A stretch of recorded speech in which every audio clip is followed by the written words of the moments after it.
Moving on. Moving on in the world of advertising, it can be hard to tell what's real and what's manufactured. But in the US, one model is hitting back at the trend of touch-ups. Carol Forsling is suing cosmetics giant Estee Lauder to the tune of $2 million. Yeah, she claims the company caused irreparable damage to her career after airbrushing her face in a wrinkle cream advertisement. Now, Forsling claims she's never used the product and did not authorise the use of her picture. So should advertisers be reprimanded for using Photoshop? For more on this, we're joined by advertising expert Jane Caro, Matthew Bywater from 4Promote, and body image expert Christine Morgan from the Butterfly Foundation. Hi, guys.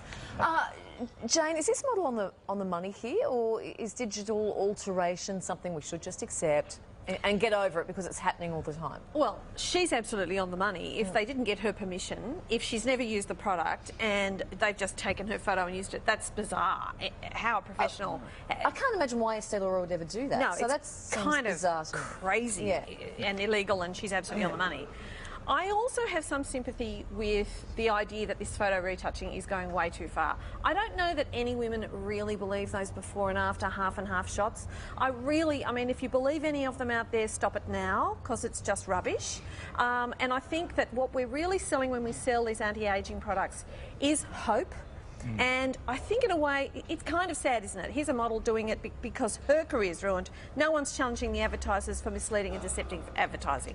And actually that's what it is. But we've kind of accepted it. We've kind of said, yeah, we know it's not true. But so much advertising is based on hope, isn't it, whether it's this product or not. Kate Winslet spoke out when her legs were made thinner for this magazine cover.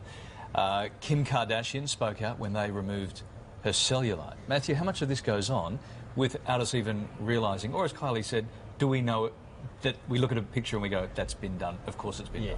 I think we all know it, and I think it's about 6 or 7% of people actually don't believe it's been photoshopped. So most of us actually believe it has been photoshopped. We've come to expect it and it's become the industry norm.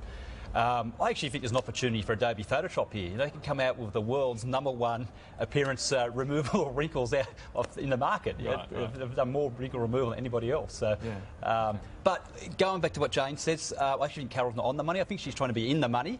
Not defending Estee Lauder. I think what they do is absolutely despicable.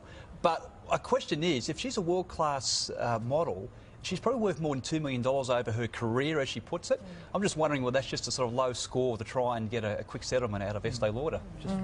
Okay. Tell us, Christine, how does digital alteration affect our girls? Because what does it say about us if we do realise this goes on, but we still might go out and buy the product anyway, even though on some level we are supposed to know, but yet we still go and buy the stuff because somehow we think it will work. So what does that say about us? And I think that goes to the nub of it, because what it's really, really saying is if we've got to digitally enhance something, we need to do it to make it look better. In other words, in our raw state, we're not good enough. We need to do something to make ourselves look better.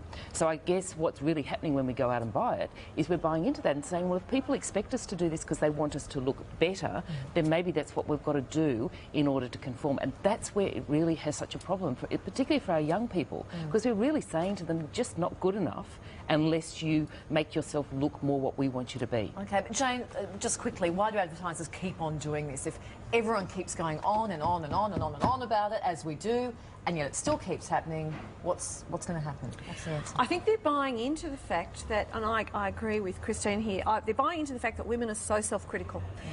They're so down on themselves and they're so down on who they are and how they look. No one is harder on us than ourselves. And so they're really kind of tapping into that insecurity and exploiting it to make money tragically. And of course by doing that they make it worse. So it's not going to change. And this is why I think there is a code of conduct which the government has looked to bring in. It's a voluntary code of conduct, but I think that's what really needs to be put forward. Okay, one and all, thank you so much. Thank you. Voluntary code of conduct. Yes. It just doesn't sound right, does it? Thank you, guys.